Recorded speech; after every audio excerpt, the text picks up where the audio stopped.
ஒரு திருமணம் அப்படிங்கிறதுக்கு ஒரு நிச்சயதார்த்த முகூர்த்தத்தை தொடங்குறப்ப பார்த்தீங்கன்னா, நிச்சயதார்த்த முகூர்த்தம் தொடங்கும்போது, அந்த நிச்சயதார்த்தத்துக்கு போறப்போ, இந்த ஒரு ஆணுக்கு தான் முக்கியம் எல்லாமே.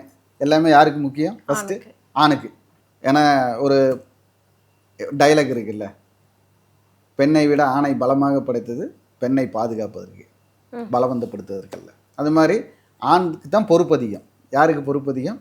ஆணுக்கு. ஆணுக்கு தான் பொறுப்பு. அப்ப ஆணுடைய ஜாதகத்துக்கு ஒரு நிச்சயதார்த்தத்துக்கு போகணும் அப்படின்னா, அந்த ஆணுடைய ஜாதகத்துக்கும், அவங்க நிச்சயதார்த்தத்துக்காக குறிக்கக்கூடிய முகூர்த்த நேரத்துக்கும், அதாவது அவருடைய லக்னாதிபதின்னு சொல்லக்கூடிய 1ஆம் அதிபதியும், 4ஆம் அதிபதியும், 7ஆம் அதிபதியும் தொடர்பு பெறணும். ம். அப்பதான் போய் நிச்சயதார்த்தம் பண்ணணும். 1, 4, 7 7. அந்த நிச்சயதார்த்த முகூர்த்தத்துல.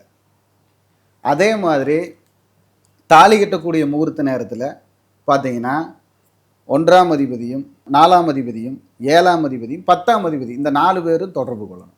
ம். அதாவது முகூர்த்த லக்னத்துக்கும், அந்த கோச்சார கிரகத்துக்கும், இவருடைய ஜாதக கோச்சார கிரகத்துக்கும், அதாவது ஜாதகத்தில் இருக்க கிரகத்துக்கும், கோச்சார கிரகமும் இந்த 1, 4, 7, 10 சம்மந்தப்படணும். அது கெட்டு போகாமலும் இருக்கணும். ம். எப்படி? கெட்டு போகாம இருக்கும். இப்போ அந்த கோச்சாரத்துல வந்து இப்போ ஒரு ஜாதகத்துல குரு பலமா இருக்கார். கோச்சாரத்துல குரு நீச்சமா இருப்பார். ம். அந்த லக்ன நேரத்துல வந்து ஒரு தாலி கட்டலாம்.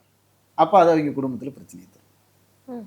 அதே மாரி இவர் ஜாதகத்துல சனி பகவான் நீச்சமா இருப்பாரு. கோச்சாரத்துல சனி பகவான் பலமா இருப்பார். அப்ப என்ன ஆகும்? அந்த பார்வை பலம் அங்க பாதிப்பை தரும். அதே மாரி இப்போ கோச்சாரத்துல செவ்வாய் வந்து 5 அதாவது 4, 7, 8, 12ல போயிட்டு தோஷத்துல உட்கார்ந்திருப்பார். இவர் ஜாதகத்துல செவ்வாய் தோஷம் இல்லாம இருப்பார். அப்ப என்ன ஆகும்? அந்த திருமணத்துல பிரச்சனையை தரும். ம். அப்போ ஒரு முகூர்த்தத்துல எடுக்கும்போது, முகூர்த்த லக்னம் பார்க்கணும். முகூர்த்த லக்னம் சுத்தமா இருக்குதான்னு பார்க்கணும். அந்த கிழமைநாதன் சுத்தமா இருக்கிறாரான்னு பார்க்கணும். இவர் தாலி கட்டக்கூடிய லக்னநாதன் சுத்தமாக இருக்கிறாரான்னு பார்க்கணும். அந்த அன்னைக்கு அதாவது செவ்வாய் சந்திரனுக்கு 8ஆம் இடத்திலோ, சந்திரன் செவ்வாய்க்கு 8ஆம் இடத்திலோ 6, 8 வரக்கூடாது. அங்க வந்து குடும்பத்துல வந்து சந்தேகம், சண்டை, சச்சரவுன்னு வரும். அந்த திருமண முகூர்த்தத்துல இந்த மாரி எல்லாம் பார்த்து நாம பண்றப்போ, ஒரு திருமணத்துல பிரிவு வராது.